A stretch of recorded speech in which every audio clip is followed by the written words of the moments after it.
I no. There's no way I can make this video because for two reasons. One, I'm in the middle of home improvement, and I've got all these boxes behind me because we're doing some interior paint. My neighbors are jealous that I'm doing so much home improvement right now. I've got new doors, new interior paint, plumbing, concrete apron in the front. I got to get a permit. Now my neighbors are doing home improvement because they see me doing it. It's neurotic. It's a disease. And I should not be making this video at all. In fact, and the second reason I shouldn't be making this video, I was going to make a video, very dramatic, called We Didn't Choose to Be Like This, regarding how we became watch obsessives, watch addicts. And this video is not even about that. It's not even, it morphed into something else. And so forgive me, man, but I got to be real. I got to be authentic. So here's what happened. A few mornings ago, I was preparing content for next semester for my college writing class.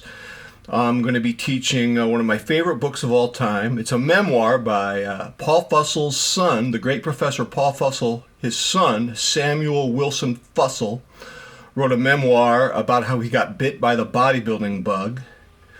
And it's called Muscle, The Confessions of an Unlikely Bodybuilder.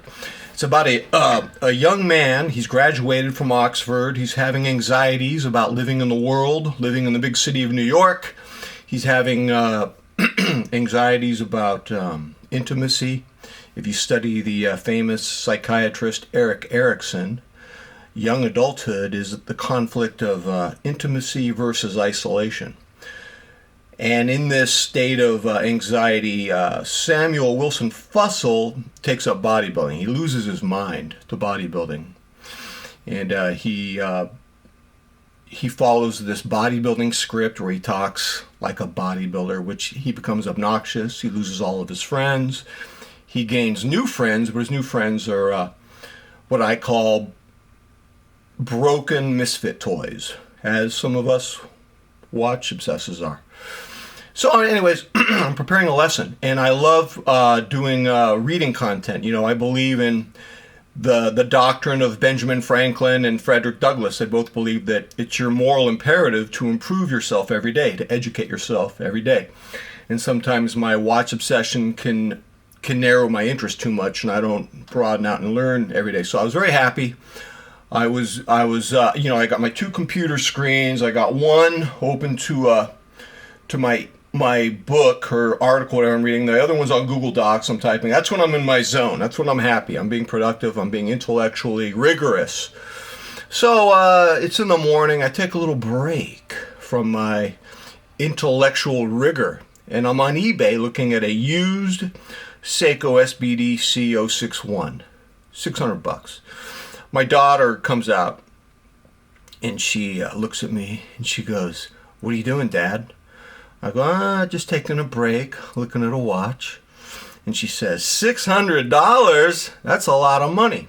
And I say, actually, for this mint condition Seiko MM200, not a bad price. I'm kind of tempted.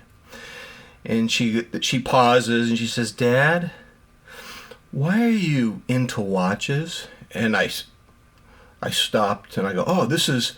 because we live in the social media age where every little thought could be something we could curate and share and turn into content for social media, which is another topic, really. So, but I go, that'd be an idea. Explain to my fellow watch addicts how I became an addict, and I was going to make this grand, lugubrious exposition about I didn't choose to be like this, and I don't know, man. I wasn't feeling it. I wasn't feeling it. And I'll tell you why. I got to be honest with you guys. One of the greatest movies of all time is called This Is Spinal Tap. And there's a famous scene where Nigel explains that his guitar amp, unlike other guitar amps, which only go up to 10, his guitar amp maxes out at 11. And to be honest with you guys, and the reason why I couldn't make my original video content, is that my watch obsession for over a decade has been, like Nigel's guitar amp, 11.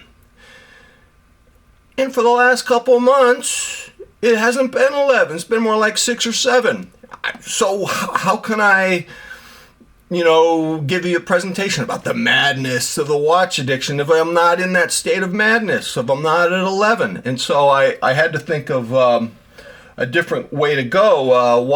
There are 4 reasons why I think I'm no longer at 11. I didn't try to not be at 11. It just kind of happened. 1, I've been really enjoying, after reading about Frederick Douglass and Benjamin Franklin in Jeffrey Rosen's book, The Pursuit of Happiness, I've really been enjoying getting up in the morning and reading. And, I've got my ebook or Kindle or whatever it is on my one monitor, and then I've got my Google Docs, and I love taking notes and doing analysis of what I'm reading, critical reading. It's made me really happy, and that's lowered my my watch guitar amp meter hasn't been at 11, in part because of that. The second thing that's really surprised me, I've experienced a late life renaissance of working out. I'm very grateful for this. It's been accompanied by this renewed obsession with bodybuilding from the 70s. You could look at this 2 ways for me. I mean, I was a teenager in the 70s, and my favorite bodybuilders were, and still are, number 1, Sergio Oliva, the greatest bodybuilder of all time. And I love Arnold. He's number 2. I love Arnold more for some reasons, because Arnold was more of an influence on me. But the one who made my jaw drop and made other people's jaw drop more than anyone would be Sergio Oliva. Sergio Oliva, Arnold, Mike Mentzner, Frank Zane, Serge Nabray. Then after that, Robbie Robinson. There could be some others. Forgive me if I overlooked you. But what happened was, after 1983, after Frank Zane won 3 Olympias in a row, bodybuilding changed. We had the massive Lee Haney, and then it got even more massive after that. No disrespect to the bodybuilders who came after 1983. I just never connected with that look. The look, where you got a dude who weighs 295 pounds of all muscle. It doesn't look human to me. In the 80s, it was a toy for boys. It was called Transformers. It was like this muscle robot. And it just became like that. And all the builders kind of looked the same to me at that point. So I always go back to the classic look, the golden era, 1960 to 1983. And you could say, McMahon, you're going to turn into a pillar of salt. You can't go back into the past. And I guess, you could look at it that way, getting fixated on the past. Or I could just say I'm renewing my enthusiasm. I'm deriving inspiration from those iconic builders from the 70s. And then I'm very grateful that I've been able to, I've got, Joe Rogan has probably $1 million home exercise gym.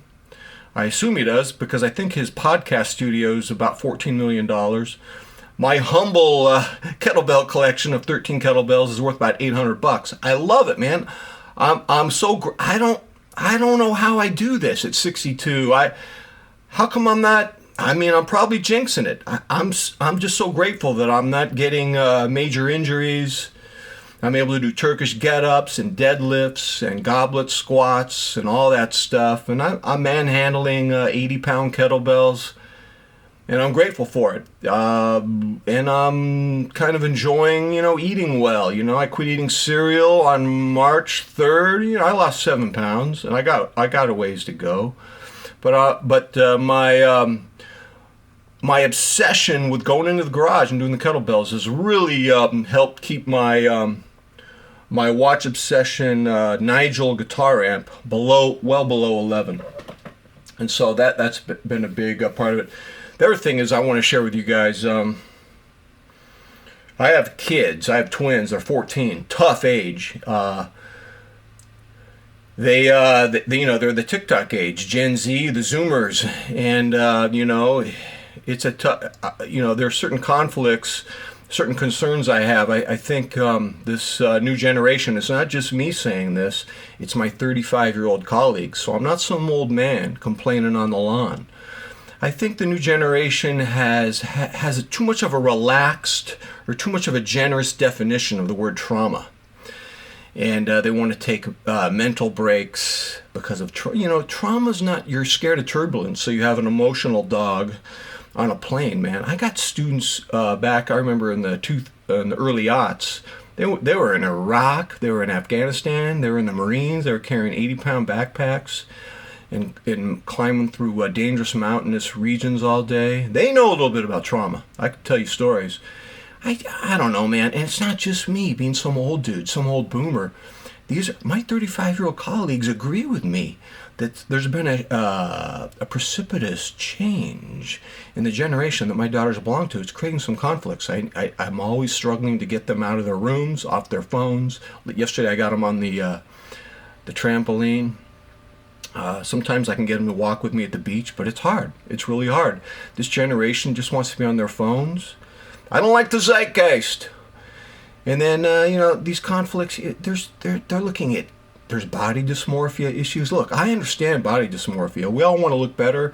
I told my daughters, when I was young, I wanted to look better. I was a bodybuilder, for crying out loud. You don't have to tell me. But at least I worked out. And just to spend money on products and style products and cosmetic products, man, and to be looking at images of beauty 24/7 on a social media feed, man, that's not healthy. And one of my daughters, we got in an argument last night because she wants to get her hair dyed black, and my wife was with me.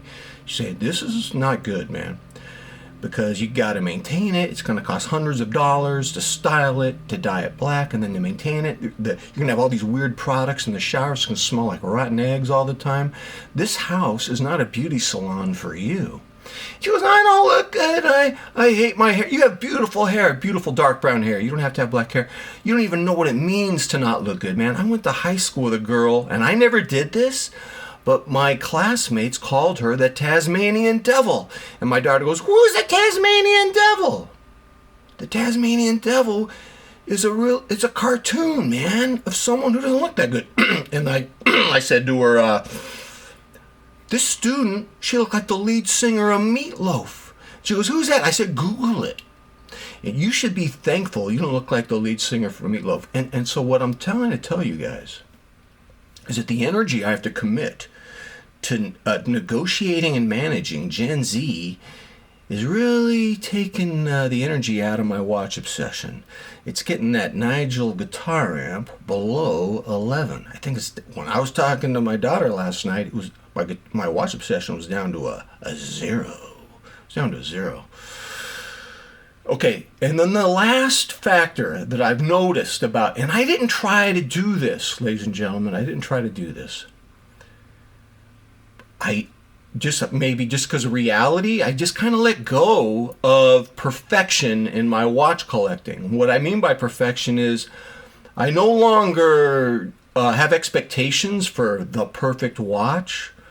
I mean, I love all my watches in some way or other. I don't know if they're perfect. I love them. I don't know why I love them so much. I can't even explain to my daughter why I'm into watches the other day.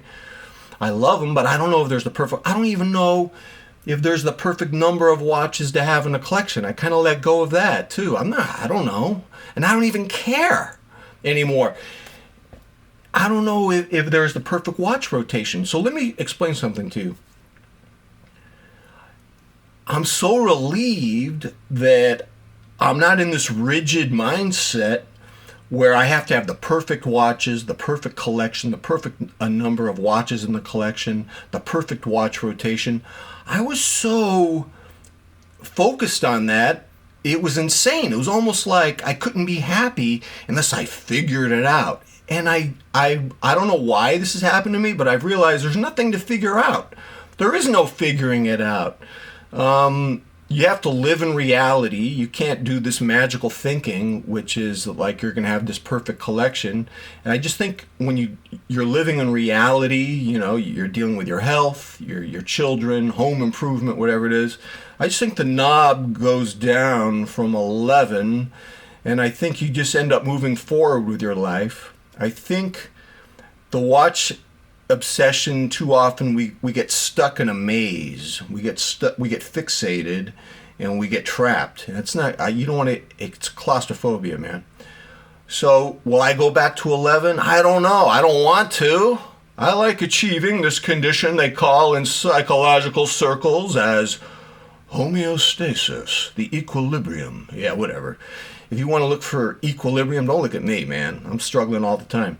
Ladies and gentlemen, I have to work out, man. I got a kettlebell appointment coming up, man. And I talk way too long. Wasn't supposed to make the video. And you just have to forgive me for making it. And until next time, I am out.